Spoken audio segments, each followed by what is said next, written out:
بسم اللہ الرحمن الرحیم۔ السلام علیکم۔ میرا نام ڈاکٹر سائمہ اقبال۔ میں آپ سب کو اپنے یوٹیوب چینل نئی سوچ وِد ڈاکٹر سائمہ پر خوش آمدید کہتی ہوں۔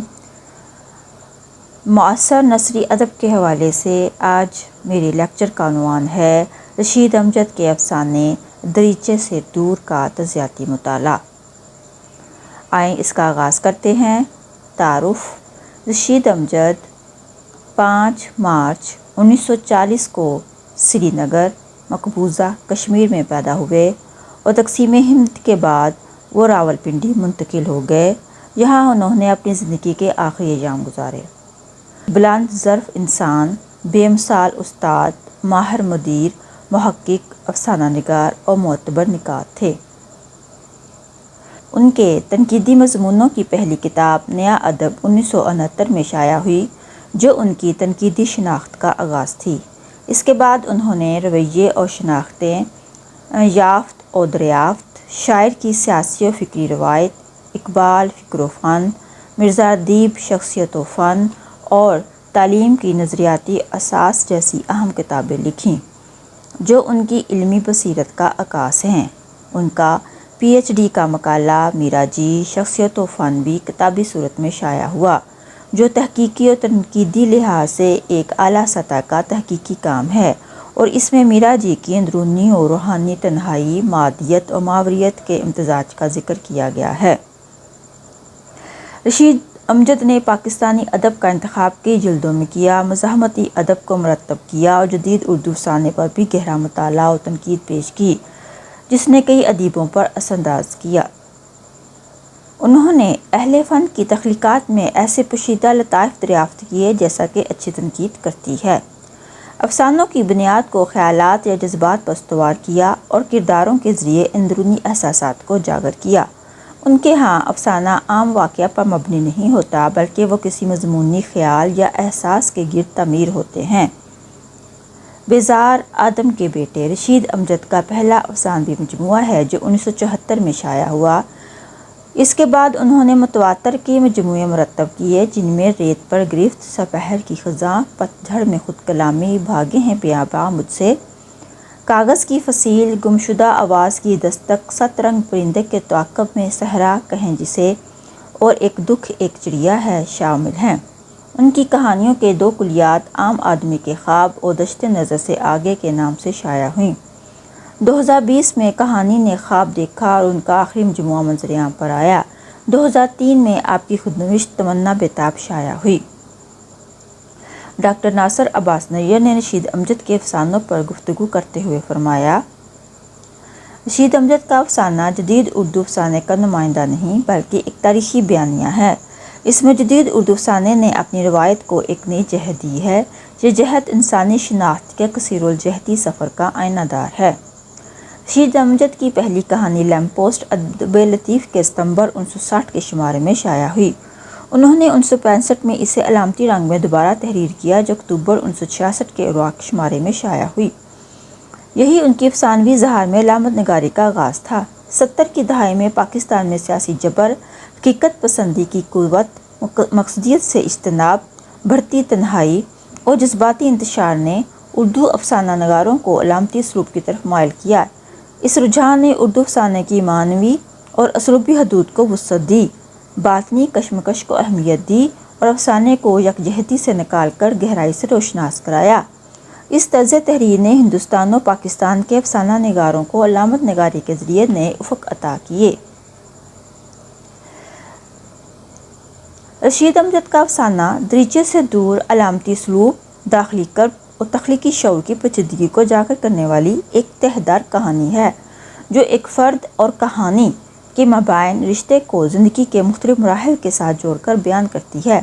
افسانے کا آغاز ایک ایسے تخلیق کار کی داخلی دنیا سے ہوتا ہے جو کہانی کو ماں کی ممتا، محبوبہ کی لطافت اور تنہائی کے ساتھی کے روپ میں محسوس کرتا ہے۔ ابتدا ہی سے افسانہ کاری کو ایک ایسے وجودی تجربے میں داخل کرتا ہے، یہاں کہانی محض تحریری خیال نہیں بلکہ ایک جیتی جاگتی شخصیت بن کر سامنے آتی ہے۔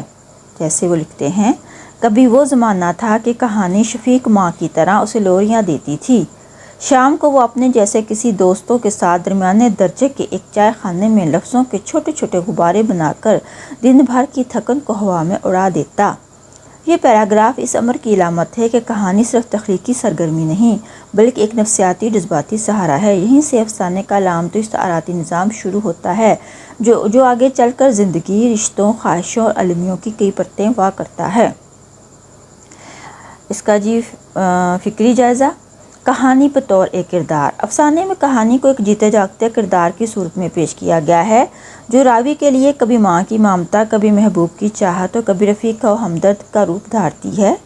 یہ کہانی دراصل تخلیقی قوت کا استعارہ ہے جو مصنف کے ساتھ ہمہ وقت رہتا ہے، اسے سہارا دیتا ہے، تسکین بخشتا ہے اور جینے کا حوصلہ عطا کرتا ہے۔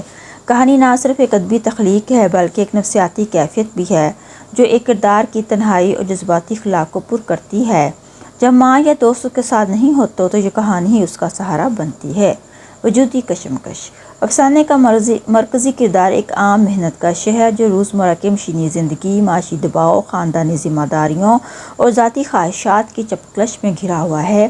وہ بے بسی اور ناکامی کے احساس میں الجھا ہوا ہے۔ یہ ایک وجودی نوعیت کی کشمکش ہے۔ یہاں وہ بارہا خود سے سوال کرتا ہے، میری کائنات یہی ہے، یہی بے بسی؟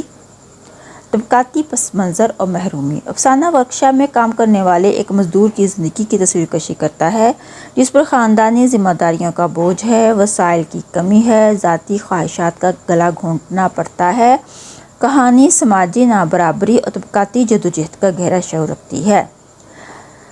مصنف لکھتے ہیں، اگلے دن پھر وہی معمول، صبح آنکھیں ملتے اٹھنا، جلدی جلدی چائے کے کپ میں رس بھگو کر کھانا، سائیکل نکال کر دوڑتے ہوئے اس پر چڑھنا اور ہوٹر کی آواز کے ساتھ ورکشاپ میں داخل ہو جانا، پھر وہی روزانہ کی مشق، ٹوکن لے کے حاضری لگوانا اور ڈیسک پر بیٹھ کر رجسٹر کھولنا۔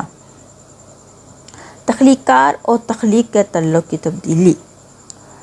کہانی کی ابتدا میں کہانی ایک زندہ وجود اور معاون کی صورت میں ساتھ رہتی ہے، لیکن جیسے جیسے وقت گزرتا ہے اور کردار کی زندگی میں استحکام، آسائش اور مصروفیت آتی ہے، ویسے ویسے کہانی اس کے وجود سے کھسکنے لگتی ہے۔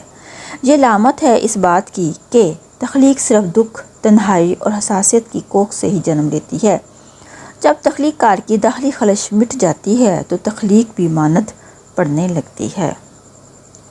مصنف لکھتا ہے، پھر زندگی کے ہنگامے اور پھیل گئے۔ اگر کہانی میرے پاس نہیں تو کیا ہوا، میری عزت میں تو اور اضافہ ہو گیا ہے۔ پہلے لوگ اسے کہانی کی وجہ سے بلاتے تھے، اب اس کے عہدے کی وجہ سے بلانے لگے تھے۔ کسی نے بھول کر بھی نہیں پوچھا تھا کہ اس کی دیرینہ رفیق کہانی اسے کیوں چھوڑ گئی ہے۔ بس اسی خیال نے اسے پریشان کرنا شروع کر دیا، کہانی نے مجھے کیوں چھوڑ دیا ہے؟ اس کا رویہ میرے ساتھ ایسا روکھا کیوں ہو گیا ہے؟ اب تو کہیں سراہے مل جائے تو یوں آنکھیں پھیر لیتی ہے جیسے کبھی شناسائی ہی نہ تھی۔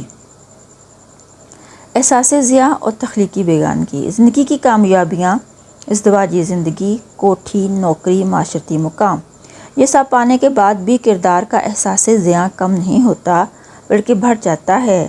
یہ ایک بنیادی فلسفیانہ سوال اٹھاتا ہے، کیا خوشحال زندگی تخلیقی روح کی دشمن ہے؟ مصنف کا داخلی اضطراب۔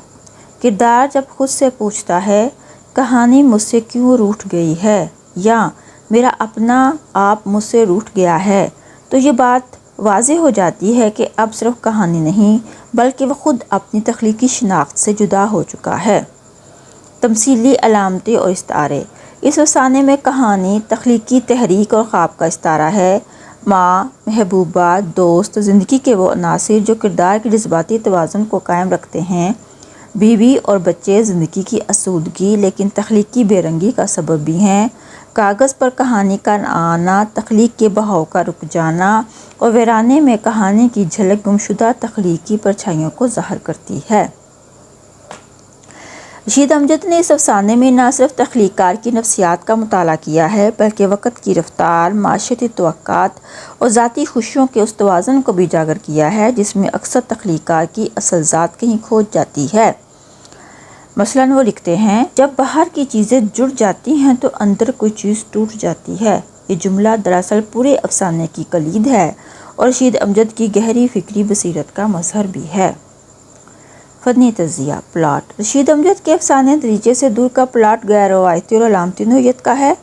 اس میں ایک واضح آغاز، درمیانی مرحلہ اور انجام موجود ہے، لیکن یہ سب خارجی واقعات کی بجائے داخلی کیفیات، نفسیاتی کشمکش اور علامتی کرداروں کے ذریعے سامنے آتا ہے۔ کردار نگاری مرکزی کردار ایک عام فرد ہے جو معاشی اور خاندانی دباؤ کے باوجود تخلیق سے وابستہ رہتا ہے۔ قاری اسے ایک فنکار، ایک حساس انسان اور ایک خواب دیکھنے والے کے طور پر محسوس کرتا ہے۔ منظر کشی رشید امجد نے مناظر کو علامتوں میں ڈالا ہے، یوں قاری کے دل و دماغ میں ایک ایسی دنیا کی تشکیل کی ہے جو نظر نہیں آتی مگر شدت سے محسوس ہوتی ہے۔ رشید امجد کی منظر نگاری صرف بصری نہیں بلکہ سمعی، لامسی اور جذباتی سطح پر بھی کام کرتی ہے۔ مثلاً کہانی کھلکھلا کر ہنس پڑی، ہنسی کی پھوار میں ٹھنڈا کھانا بھی کسی بڑی دعوت کی طرح محسوس ہوتا۔ یہاں ہنسی کی پھوار ایک صوتی اور جذباتی تاثر ہے جو منظر کو جاندار بناتا ہے۔